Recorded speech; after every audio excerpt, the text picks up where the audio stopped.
Well, Brenda Remmes, I'm so glad to have you here, and I'm looking forward to visiting with you on North Carolina Bookwatch about your latest book, Home to Cedar Branch. And one of the things we didn't get to talk about was just exactly how you got, what moved you into writing fiction.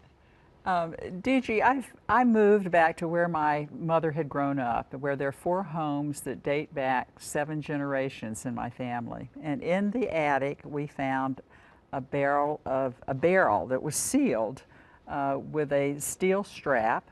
And after making a lot of jokes about what was in the barrel, whether there were the gold or bones, we weren't sure. One day, my cousin and I went up and opened it, and we found hundreds and hundreds of letters and pictures that dated back to 1827 that were exchanged between members of my family. And I spent the next 2 years reading all of these letters, trying to get insight into parts of the family that I hadn't known about or I found out more about, and putting them together into a family book that is actually now online for anyone to read for history purposes.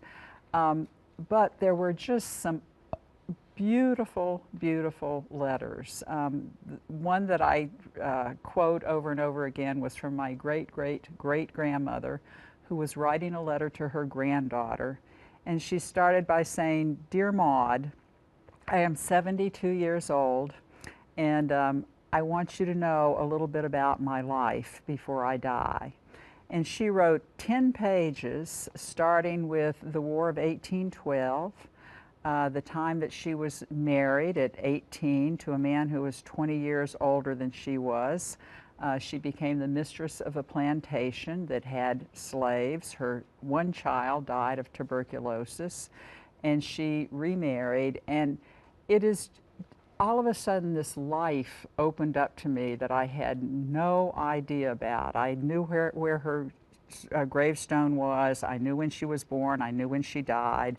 But this person just opened up. It just was amazing. And I read letter after letter after letter that introduced me to the history of my family members. And whenever I speak, I never stop without saying to people, you don't have to write a book. Everybody's life is a book, but you don't have to write the book. But please write the letter. Write a letter to a grandchild. Write the letter. Go home, write a letter to your grandchild, to a niece, a nephew. I suggest maybe you put a $100 bill in it and put it with your will and say whoever passes this on gets to keep the $100 bill. But let people know something more about your life than a birth date and a death date. And I love email, I love the cloud up in the sky, but I am afraid that so many people's lives are disappearing because there's no more letter writing.